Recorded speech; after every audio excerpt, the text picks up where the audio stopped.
এদিকে ধীরগতির ইন্টারনেটের কারণে বড় ধরনের ক্ষতির সম্মুখীন তথ্য প্রযুক্তি খাতের মুক্তি পেশাজীবী ও উদ্যোক্তারা। তারা বলছে, ব্রডব্যান্ড ইন্টারনেট চালু হলেও তা তেমন কাজে আসছে না।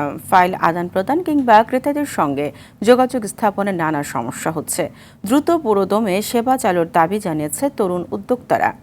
আখাউড়ার প্রতিনিধি সাদ্দাম হোসেনের প্রতিবেদন, জানাচ্ছেন সাইদ মাহমুদ।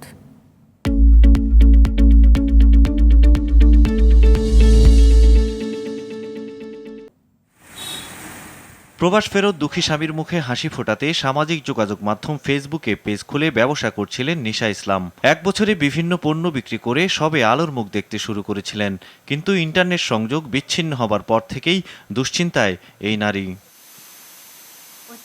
কোটা সংস্কার আন্দোলন ঘিরে সৃষ্ট সহিংসতার মধ্যে 18 জুলাই রাত থেকে বন্ধ মোবাইল ইন্টারনেট সেবা। এর 6 দিন পর চালু হয় ধীরগতির ব্রডব্যান্ড ইন্টারনেট। উদ্যোক্তা নিশা ইসলাম জানান, ধীরগতির সংযোগে কাজের কাজ কিছুই হচ্ছে না। বিভিন্ন ধরনের বেবি নকশি কাঁথা, বড় নকশি কাঁথা, বেবি নেপি এগুলো সেল করে থাকি। তো মূলত আমাদের ফেসবুকে এখন যারা যোগাযোগ করতে চাচ্ছে আমাদের থেকে পণ্য নেওয়ার জন্য, তারা কিন্তু নেটওয়ার্কের কারণে নিতে পারছে না। সামাজিক যোগাযোগ মাধ্যম ব্যবহার করে নিশা ইসলামের মতো অনেকেই এখন স্বাবলম্বী। এদের মধ্যে অনেকেই দেশি বিদেশি নামি দামি কোম্পানি ও অন্যের চুক্তিভিত্তিক কাজ করে থাকেন, কিন্তু ধীরগতির সংযোগে কপালে দুশ্চিন্তার ভাঁজ ফ্রিল্যান্সারদেরও।